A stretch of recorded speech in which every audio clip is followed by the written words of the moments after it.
2 Kronieke 26, ek lees daar net die enkel versie. Is nou koning Usia, maar toe hy eenmaal die mag het Usia ingenome geword met homself, en dit was die begin van sy einde. Hy het aanmatiging, die ou vertaling sê hy oor in hoogmoed teenoor die Here sy God opgetree. Hy het in die tempel van die Here ingegaan om wierookoffers op die wierookaltaar te bring. Tot so vers. Ons het vir die klank mute.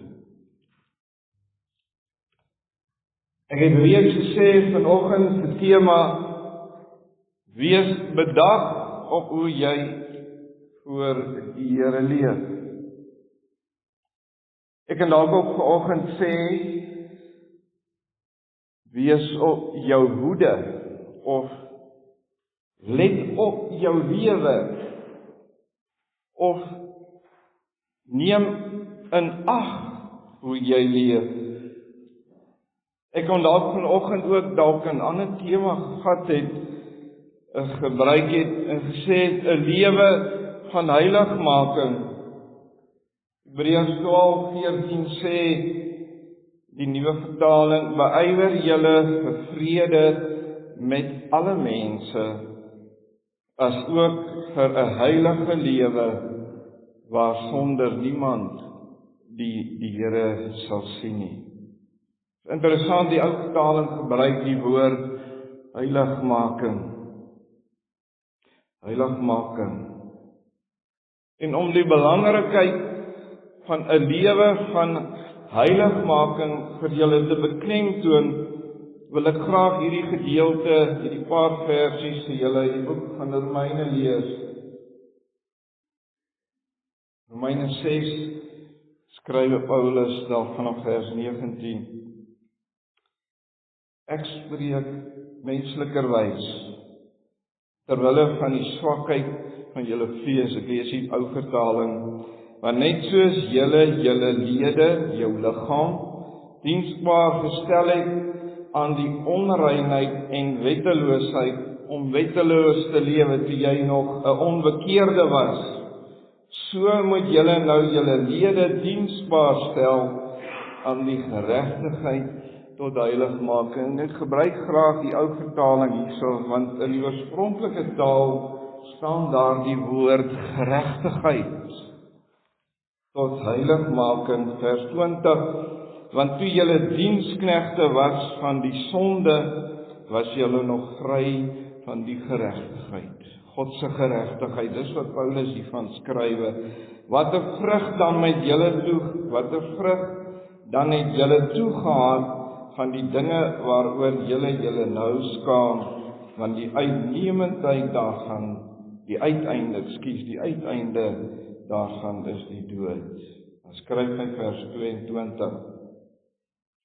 Maar nou dat julle vrygemaak is van die sonde en diensbaar geword het aan God, het julle vrug tot heiligmaking en uiteindelik die ewige lewe. Want die loon van die sonde is die dood, maar die genadegawe van God is die ewige lewe in Christus Jesus ons Here. Ek wil net so ietsie verduidelik. Die geregtigheid waarvan Paulus daarso skryf is, en nou moet ons onthou, Paulus was 'n Jood gewees, en die woord wat gebruik word is 'n woord in die Hebreëse taal in die Ou Testament is die woord sadak, en dit beteken bloot eenvoudig die volgende ding, as hy daar van die geregtigheid praat. Nou, ek weet nie of julle weet, hoe was 'n howe in die Ou Testament gewees, of die Joodse howe, hulle het regter gehad, hulle het een gehad, 'n beskuldigde, en dan het hulle aanklaer gehad. Die beskuldigde het sy saak gestel, die een wat aangekla het sy saak gestel, en dan het die regter besluit wie skuldig. Nou die beeld wat Paulus dan nou hier gebruik, is soos 'n Joodse hoof. Die verskil is, God is die regter. En dan is daar die beskuldigde wat ek en jy is, wat in die beskuldigde bank sit. Saam met my in die beskuldigde bank sit Christus. Met ander woorde, God is die een wat die oordeel uitgee, tegelijkertijd het hy 'n plan gehad, Christus Jesus. Dis wat Paulus hiervan praat, dis wat hierdie geregtigheid is, wat hy hier sal beskryf. Nou het ek doelbewus hierdie twee gedeeltes by stilgestaan, en ek wil bietjie later na die diens daarna toe teruggaan.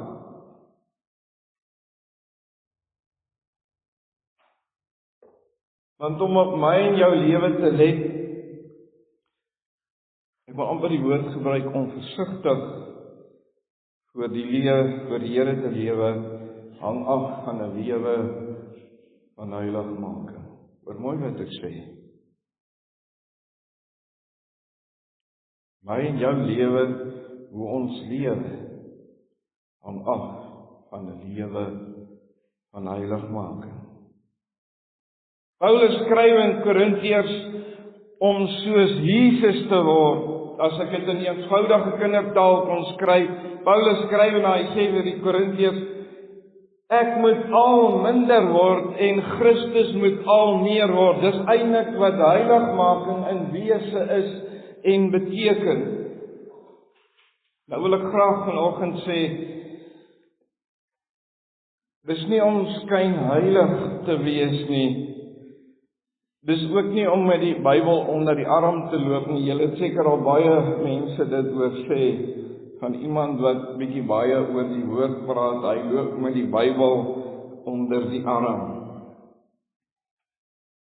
Ek hou graag vanoggend hierdie 3 konings aan julle voor. Ek het reeds gesê, ek doen van hoofstuk 25, hoofstuk 26, waarin ons geleesde teksgedeelte is, en dan hoofstuk 27. Ek hoop van julle wat kan onthou, en of bewus is daarvan, is met die regering van koning Rehabeam, dis die seun van Salomo, het daar 'n skeuring in die ryk van Israel gekom. Die noordelike 10 stamme van Israel het onder Jerobeam, wie die Here ook geroep het, maar ons lees van hom, dat hy die volk gelei het tot afgoderry. Die Here roep vir Jerobeam, en ten spyte dat die Here hom geroep het om koning te word, met die skeuring wat gekom het, want ons lees ook dat die skeuring van die Here gekom het hy die volk gelei tot afgoderry. Rehabeam bly dan koning van die 2 stamme van Israel, Juda en Benjamin. En eers na die ballingskap, is julle bewus van die ballingskap, die boek Ester en daai boeke, het die 2 koninkryke weer een geword. En het daar nie meer 'n koning verder uit hierdie stamme gekom nie, maar het dit onder die geestelike leiers van Israel gestaan, wat die Sanhedrin genoem is. Julle weet in Jesus se tyd was die Fariseërs, die skrifgeleerdes en die Sadduseërs.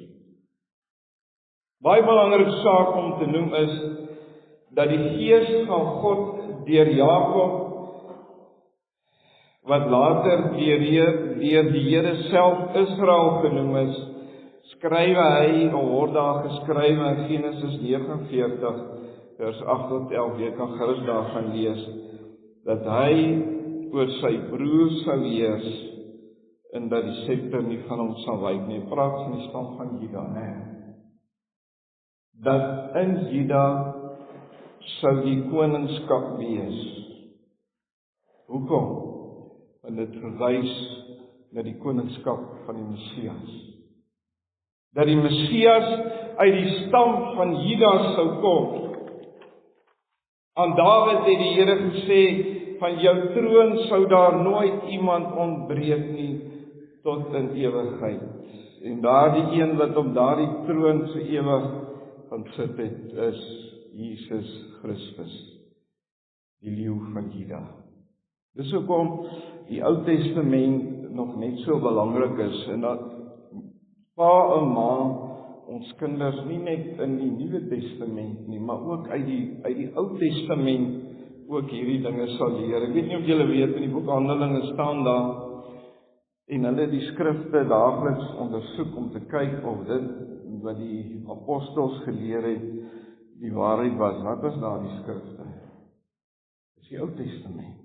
Die Nuwe Testament het eers regtig die Bybel soos ons hom vandag het 300 jaar later ontstaan. Alhoewel die briewe reeds in die eerste 100 jaar in die kerk rondgeswerf het. Ons lees van koning Amasia, hoofstuk 25. Hy was 25 jaar oud toe hy koning geword het, en hy 29 jaar in Jerusalem geregeer. Ons lees in vers 2.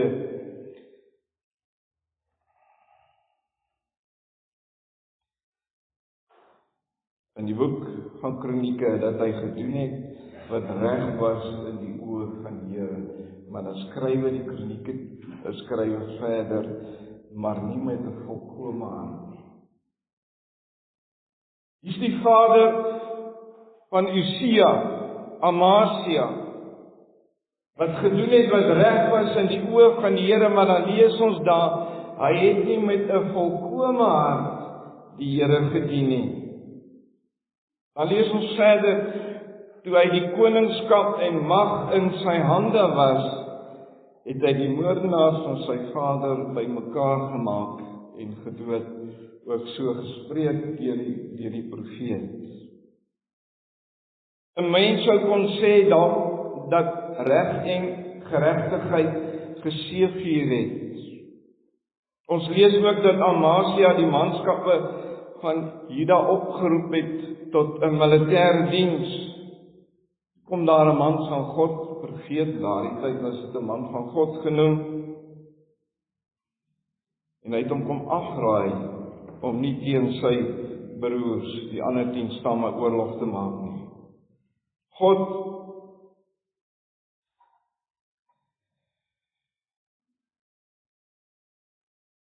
Dan gaan ons, lees ons verder, dan gemaak hy oorlog teen die Edomiete.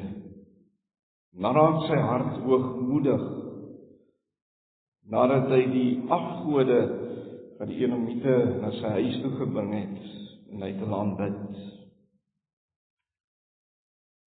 Ons lees dat die profeet van die Here na hom gekom het, en vir hom getel het, dit wat hy gedoen het is verkeerd, het Amasia kwaad geword, en hy die profeet gedreig met die dood. Toe antwoord die profeet hom, ek sien dat die Here oor jou reeds besluit het. Joas, die koning van Israel, het gekom, want hy gaan oorlog maak teen Joas, die koning van Israel, en Joas het gekom, wat op daardie stadium baie sterker was, en hy kom in Jerusalem, hy vat al die goud uit die tempel, en in die paleis, en hy breek 'n deel van die muur van Jerusalem af. Wanneer Amasia afvallig geword het die volk teen hom planne gesmee en hom gedood. Nog het hulle hom gaan haal, ander manne, en hulle het hom gaan begrawe by die ander konings in Jerusalem. Hoor julle wat tragies is wat gebeur het? Lees in die begin van Amasia se lewe, wat hy gesê het, hy het die Here gedien, maar dan staan daar nie met 'n volkome hart nie. Daar gebeur al hierdie verkeerde dinge in Amasia se lewe. Dan lees ons in 2 Kronieke 26 vers 1, Hizkia was 16 jaar oud toe hy koning geword het. In die plek van sy vader Amasia om koning te word. So heel waarskynlik het Hizkia hierdie dinge in die koningshuis beleef, soos julle kinders dinge in die huis belewe, of ons kinders dinge in ons huis beleef. Hizkia 52 jaar geregeer in Jerusalem, en hoor mooi, en die naam van sy moeder was Jegonia. Haar vader was priester in Jerusalem gewees. Dit is baie interessant, as jy gaan kyk na die koningsgeskiedenis in Israel. Elke keer as daar gestaan het, en die moeder van die koning se naam, en sy was die dogter van die priester, dan staan daar, en daardie koning het geleef in die weë van die Here. Wat sê dit vandag vir my en vir jou? Buig die boompie terwyl hy nog jonk is, leer jou kinders se liefde vir die woord van die Here. Leer jou kinders om stilte tyd te hou. Huisgodsdienst in ons huise het weggekwyn, want ons lewens het te besig geraak. Maar as die probleme kom, dan is ons lewe nie te besig om na die Here toe te gaan nie. Hoor julle wat ek sê vanoggend? Ek hou hier die 3 konings aan julle voor, om my en jou lewe vir die Here oop te maak, oop te stel vir die Heilige Gees. Hy het gedoen wat reg was in die oë van die Here, net sy vader Amasia, hy het in die voetspore van sy vader Amasia gevolg, nog meer. Hy het met 'n volkome hart die Here gedien. Ons lees daar dat hy die Here gedurig deur gesoek het in die dae van Sagaria die priester.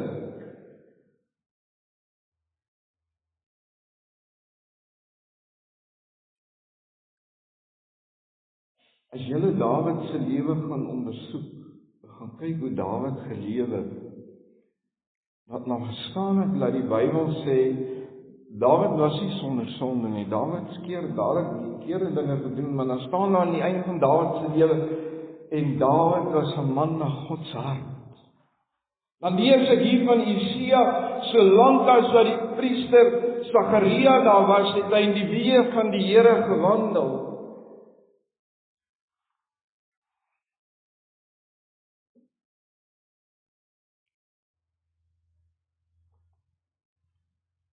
En die dae wat hy die Here versoek het die Here hom voorspoedig gemaak. Moet ek en jy die Here net soek as die nood daar is. Moet ons nie die Here soek te alle tye van ons lewe, elke dag van ons lewe nie.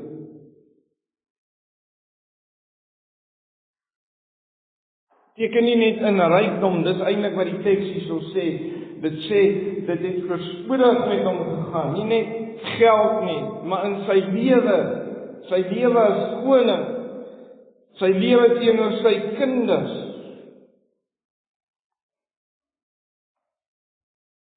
Dan lees ons verder al hierdie dinge wat Usia gedoen het, en dat die Here hom buitengewoon, sê die Hebreëus, voorspoedig gemaak het, omdat Usia die Here gesoek het met sy hele hart. Baie interessant, dan lees ons ook van die wapentuig wat hy die kunstenaar ontwerp het. Julle het seker al hierdie prentjies gesien van daai goed wat die klippe in daai goed geslinger het. Dit was alreeds in Bybelse tye gewees. Hizkia het dit ook in sy koninkryk gehad. Ek sou in vandag se terme sê die kunstenaar was 'n ingenieur. En dit het hom buitengewoon versterk. Dan lees ons in vers 16 ons geleesde teks dat sy hart hoogmoedig geword het. Ons lees dat hy net so Saul wat vir Samuel moes wag, sodat Samuel die offer kon bring, want dit was die werk van 'n man van God gewees. Dan lees ons dat Usia het in die tempel ingegaan. Dit wat hom nie geoorloof was om te doen nie. Dan lees ons Asaria met 80 priesters het hom gevolg en vir hom gesê, dit kom u nie toe nie. Sia het net soos sy vader Amasia woedend geword. Dan lees ons toe hy woedend geword het, die Here hom met melaatsheid geslaan. Tot in die dag met sy dood. Tot in die dag van sy dood kon hy nie meer in die tempel van die Here ingaan nie. Ons lees ook in Jesaja 6 vers 1, dat Jesaja as profeet geroep is in die sterfjaar van koning Sia. Dan lees ons van Jotam, die seun van Usia. Was ook 25 jaar oud toe hy koning geword het en hy 16 jaar in Jerusalem geregeer. Sy moeder was ook die dogter van die priester en daardie tyd was Sadok die hoofpriester in Jerusalem gewees. Ons lees ook dat hy gedoen het wat nog reg was in die oë van die Here. En dis my jammer, die boek Kronieke is so 'n kort stukkie geskiedenis oor Jotam gegee. Hy het gesien wat met sy vader gebeur het. Hy het beleef dat sy vader deur die Here met melaatsheid geslaan was. Daarom het hy nie in die heiligdom ingegaan nie. Dalk was Jotam bang geweest toe hy gesien het wat met sy vader Usia gebeur het. Dan staan daar tog het die volk verderflik gelewe. Weet julle wat, as jy 'n staatsman kry wat die Here met 'n volkome hart dien, dan gebeur daar dinge in 'n volk en in 'n nasie.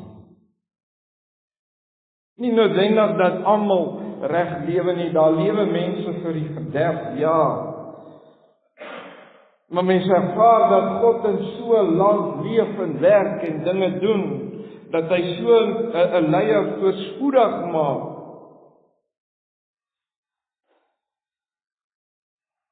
Dan lees ons in al die dinge wat Jotam gedoen het en vers 6 som sy lewe so mooi op.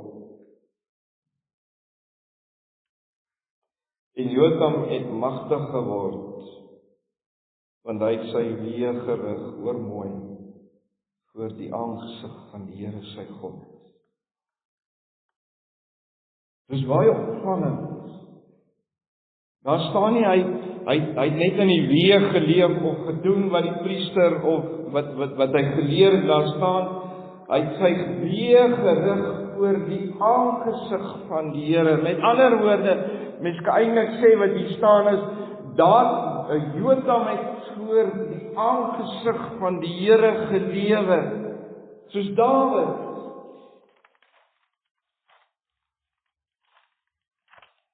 Dis so hartseer as jy net die volgende hoofstuk lees van Agas sy seun, wat die voorbeeld van sy vader gehad het en gesien het, en tog het Agas die dinge gedoen, vreeslike dinge gedoen. Daar staan, Agas het die Here geterg. Ek het vanoggend tyd geneem om hierdie 3 konings se lewens vir julle voor te hou. En ek wil ook vanoggend 'n paar dinge vir julle voorhou. Daar is nog meer konings se lewens wat ek julle kan sê en kan vertel, maar daar's nie genoeg tyd nie. Ek lees weer vir julle die ou vertaling. Vers 16, ons geleesde teks, maar toe hy sterk geword het, was sy hart hoogmoedig, sodat hy baie verkeerd gedoen het en ontrou gehandel het teen die Here sy God, want hy het in die tempel van die Here gegaan om offerrook te laat opgaan op die reukaltaar. Het is belangrik om te verstaan wat hier gebeur het. Dalk kom bietjie vir die kinders te vertel, maar die tempel in die Ou Testament het uit 3 dele bestaan. Hy het voorhoof, die heilige en die allerheiligste. Die voorhof is waar die offer gebring en gebrand het, en dan dit wat tot as verbrand was, is dan in die heiligste gedeelte geneem, waar die toonbrode was in die reukofferaltaar. Die bloed van die dier en die as van die dier wat verbrand is gemeng, en die reukofferaltaar het voor die allerheiligste gestaan, voor die tent, voor die doek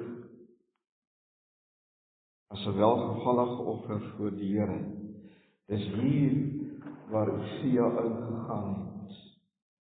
Hy het voor die Allerheiligste gaan staan. En dit wat bedoel was vir die priester alleen om gebring te word. Daarom het die Here kwaad geword. Weet julle hoekom word dit so geweldig beklemtoon in die Ou Testament, hierdie dinge? Want Christus was die volmaakte offer wat gebring was. Toe die Here Jesus aan die kruis gehang het en hy gesê, dis volbring, wat het gebeur? Toe die voorhoof in 2 dele geskeur en die Allerheiligste is geopen, waarop die hoofpriester, slegs die hoofpriester 1 keer 'n jaar kon ingaan, alvorens hy moes eers versoening doen vir sy eie sonde en dan vir die volk, en dan kon hy in die Allerheiligste ingegaan het. En toe die Here Jesus gesê het, dit is volbring, is dit geopen,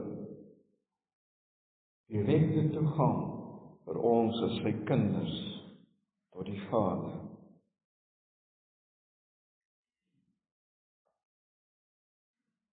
Nou kan ons dalk die vraag vra, nou maar hoekom was die Here so ernstig oor dit wat Usia gedoen het? Want Usia het gedoen wat nie geoorloof was nie. In Eksodus 10 lees ons van die 2 seuns van Aaron wat 'n offer vir die Here gebring het. Maar dan staan daar, hulle het 'n vreemde vuur voor die Here gebrand en die Here het hulle met die dood geslaan. Moses het vir Aaron geantwoord, dit is deur julle diens waardeur my heiligheid aan die volk tentoongestel word.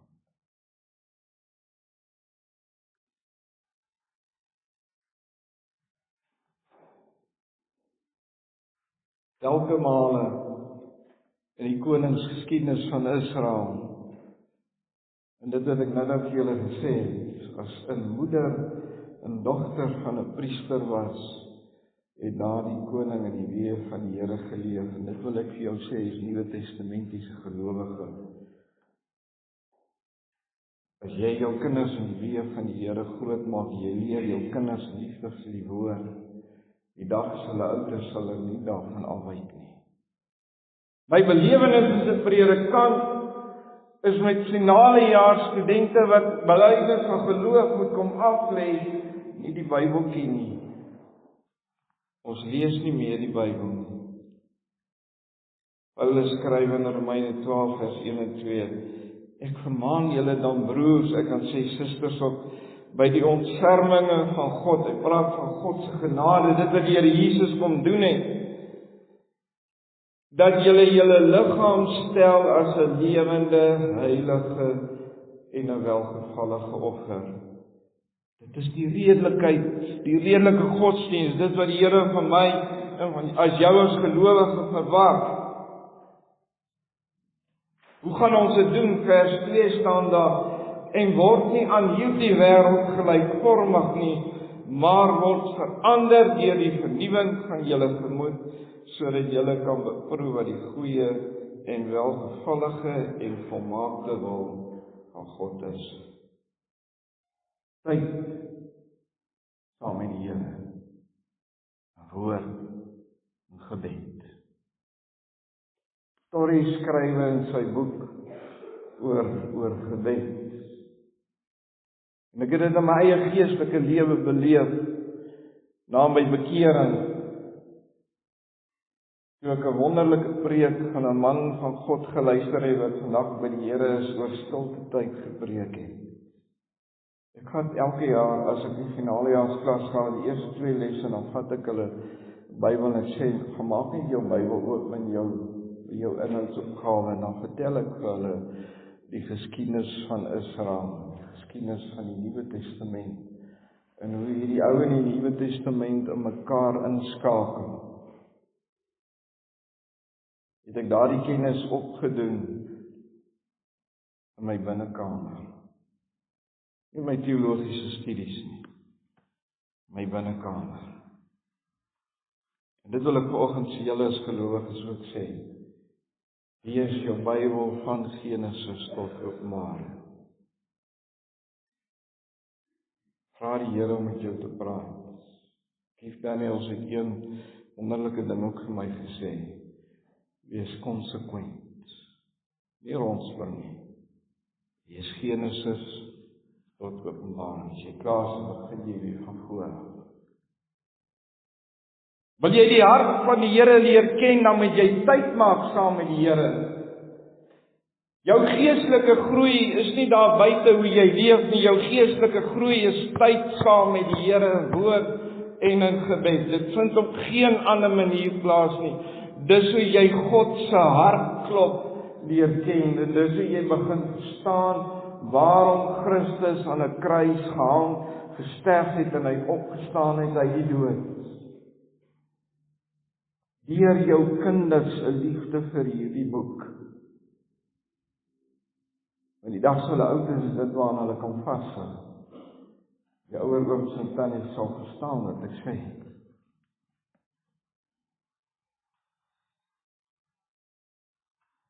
Kom ek terug na daardie twee skrifgedeeltes wat ek uit die boek Romeine vir julle voorgehou het, wat Paulus praat van heiligmaking. Is my so jammer dat die nuwe vertaling die woord uitvertaal het, want dit is eintlik wat daar staan in die Griekse teks.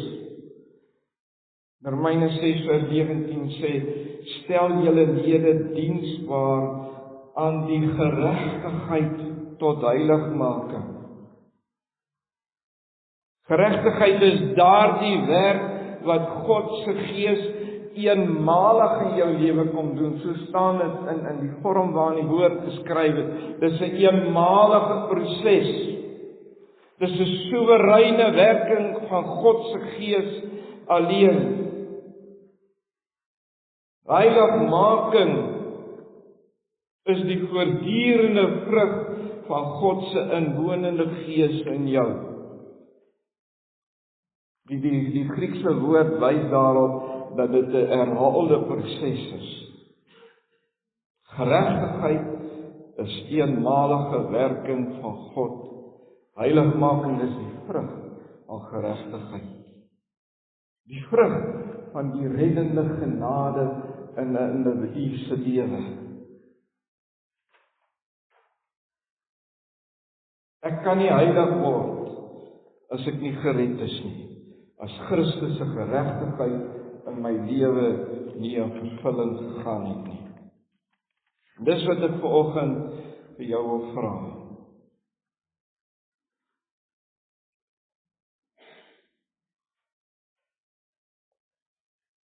Is jy gered? Het jy sekerheid van saligheid?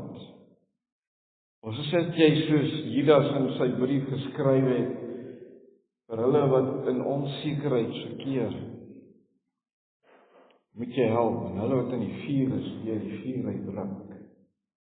In Johannes 5:11-13 sê hy wat die seun het die lewe, hy wat die seun nie het nie die lewe. Dis twee waarhede, dis nie twee onsekerhede. Hy wat die seun het die lewe, hy wat die seun nie het nie die lewe nie. Jy het dit of jy het dit nie. Jy is dit deelagtig of jy is dit nie deelagtig nie. As mens die stem van die Here hoor, sê hy, verhard nie jou hart nie, maar antwoord as die Here jou roep. Openbaring 3:20, so baie van ons ken die verse. Ek staan by die deur en ek klop, as iemand my stem hoor, en die deur oopmaak, sal ek inkom en saam met hom feesmaal hou. As ek werklik 'n kind van God is, werklik gered is, dan wil ek vanoggend vir jou kom sê, ek en jy moet let hoe ons voor die Here leef.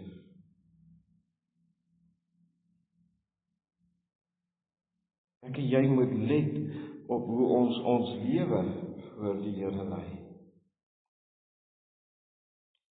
Lees elke dag my Bybel, bid elke dag. Dis seker die beste manier hoe jy die geestelike stryd kan stry. Tyd saam met die Here. Daar's nie iets anders. Dis 2 manne van God in die NG Kerk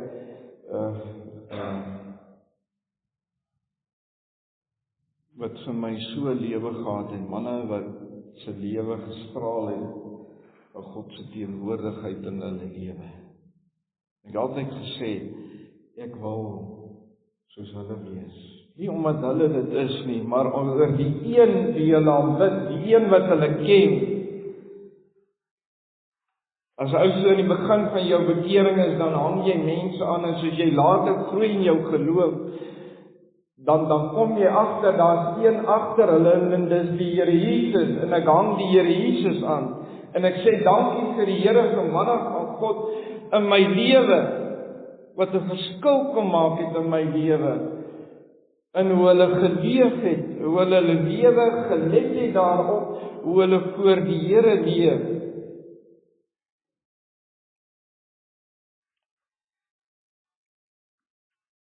Ons gaan nog struikel. Maar weet julle, daar's 'n wonderlike vers, 1 Korintiërs 10 vers 13 wat sê, as die versoeking kom, is daar ook die uitkoms.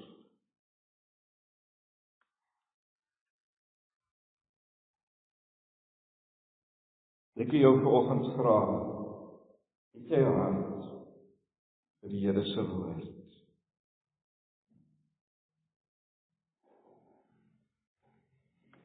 Het jy 'n hart vir dit wat die Here Jesus vir ons kom doen het? Om mense te kom red. Om 'n koninkrykswerker te wees.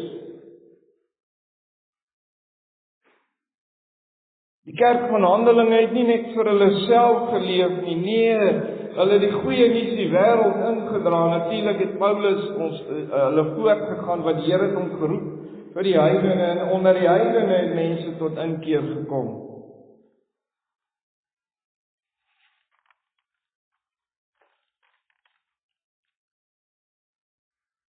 Ek onthou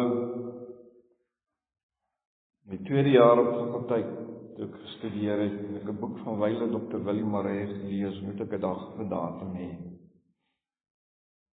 Ek vir die eerste keer in my lewe ontdek, al het ek in 'n pastorie groot geword, dat ek eintlik verlore is. Worsteling wat ek met die Here gehad het. 12 November 1996.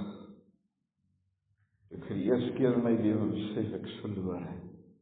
Die Here het my hart gegee, sy hart vir mense. Ek het altyd hierdie bekommernis in my hart, nie 'n bekommernis tot droefheid nie, maar 'n bekommernis oor waar gaan mense eendag die ewigheid deurbring.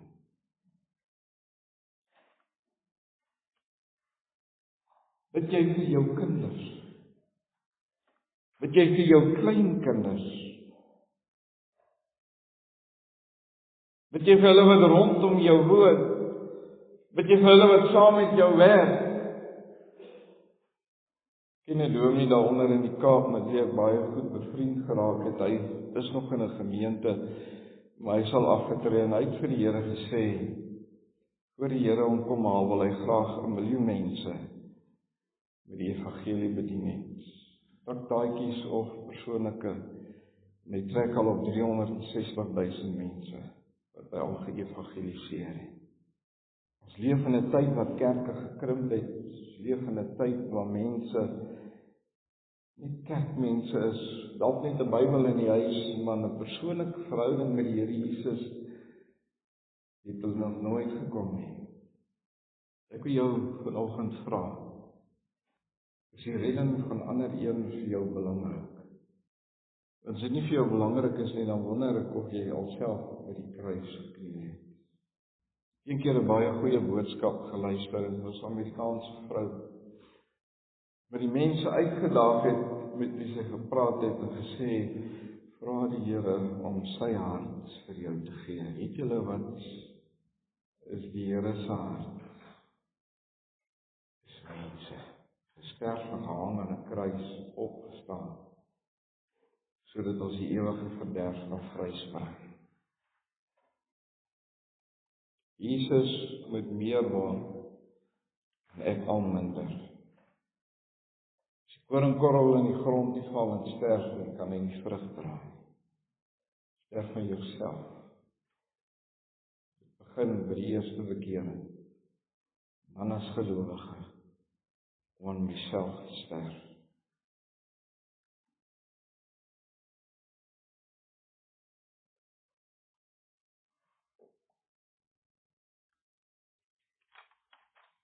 Ek kan my lewe hierin toets. Preek geluister van 'n Nieu-Seelandse evangelis by 'n plek gepreek waar 'n klomp Maoris was, en toe hy klaar gepreek het, toe sê hulle vir hom, gaan wag jy daar buite, ons sal jou gesin ondervra, oor dit wat jy gepreek het, of jy dit ook leef. Toets vir my as kind van God, waar staan ek in my lewe? Hoe ek daarop let, hoe ek voor die Here leef. Ek weet die Here gee ons ook die genade, want as ek gestruikel geval, of ek het gesondig, is daar 'n voorspraak by die Vader, die Here Jesus. Amen. Kom ons buig ons hoofde.